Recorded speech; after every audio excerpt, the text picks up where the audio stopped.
गुजरात नजीक अरब सागરમાં પણ low pressure સક્રિય થઈ રહ્યું છે અને હાલ દેશના બંને બાજુ દરિયામાં ચક્રવાત જોવા મળી રહ્યું છે। કેરળ નજીક લો પ્રેશર બની રહ્યું છે। કેરળ કર્ણાટકમાં ભારે વરસાદની સંભાવના છે।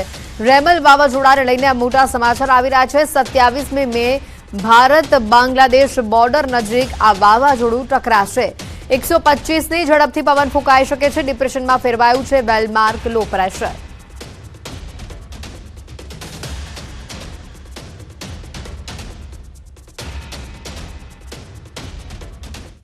तो गर्मी थी शेकाता गुजरातवासीओ माटे पण अहींया राहतना समाचार छे। आगाहीकार परेश गोस्वामीए राहतना समाचार आपी दीधा छे। 2 दिवस बाद गुजरातमां आंशिक राहत मळशे। आज अने काले गुजरातमां तापमान ऊंचुं रही शके छे। 2 दिवस गुजरातमां मात्र 1 डिग्रीनो घटाडो थई शके छे।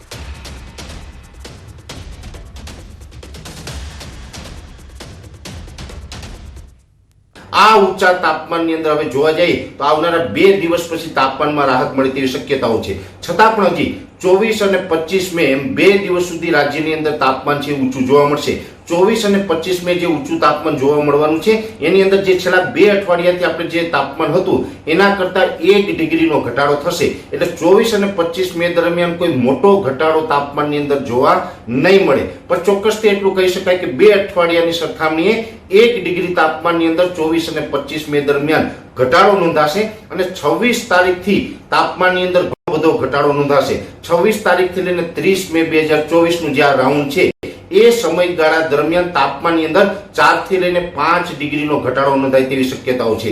આ ઊંચા તાપમાનની અંદર હવે જોવા જઈએ तो जे रीते बात आवे छे 26મી મે થી गुजरातवासीओने मोटी राहत मळी शके छे। अगरबत्तीमां शेकाता गुजरातवासीओ माटे आ मोटा समाचार छे। 26મી મે थी गुजरातना तापमानमां मोटी राहत मळशे। 26મી थी गुजरातना तापमानमां 4 થી લઈને 5 डिग्री तापमान घटशे। तमाम जे विस्तारो छे त्यां 4 થી 5 डिग्रीमां तापमानमां घटाडो जोवा मळशे।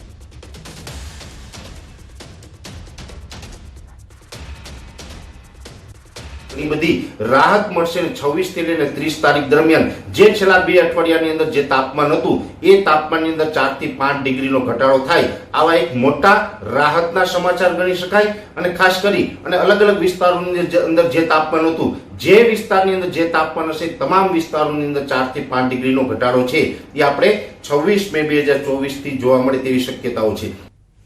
શહેરના ટ્યુશન ક્લાસના સંચાલકોનો નિર્ણય આવ્યો છે। બપોરે 12 થી 4 વાગ્યા સુધી ટ્યુશન ક્લાસીસ બંધ રહેશે। હીટવેવની અસરના કારણે આ મહત્વનો નિર્ણય છે। વિદ્યાર્થીઓના હિતમાં આ નિર્ણય લેવાયો છે। સવારે અને સાંજે ક્લાસ ચલાવવા આ નિર્ણય લેવાયો છે।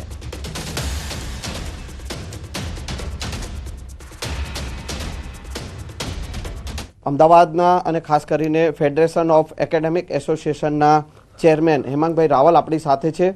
તેઓ પાસેથી જાણીશું હેમાંગભાઈ જે મહત્વનો જે નિર્ણય કર્યો છે ખાસ કરીને વિદ્યાર્થીઓના હિતમાં ક્લાસ શૈક્ષણિક કાર્ય ક્લાસમાં બંધ રાખવાનો શું છે નિર્ણય?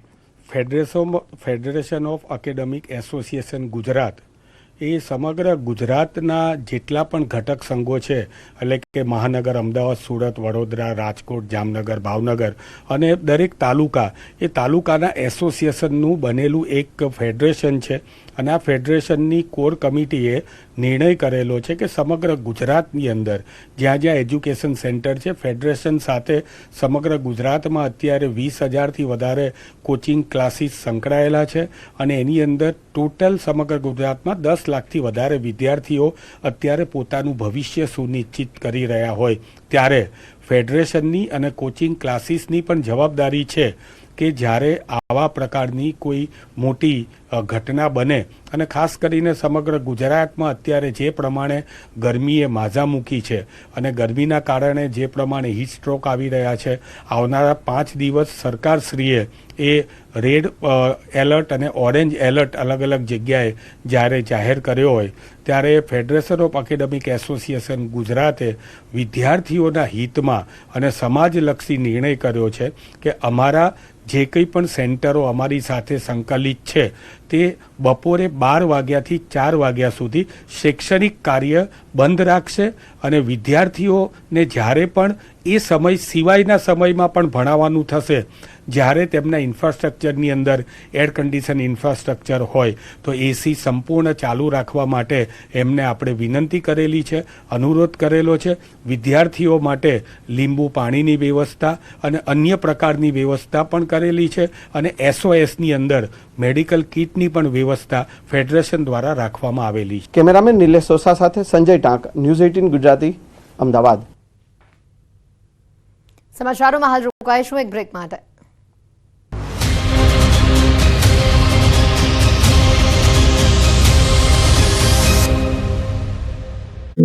ચારણિયા નામના શખ્સે પાકિસ્તાન સ્થિત કરાંચીમાં મોકલ્યા હોવાનો ખુલાસો થયો છે.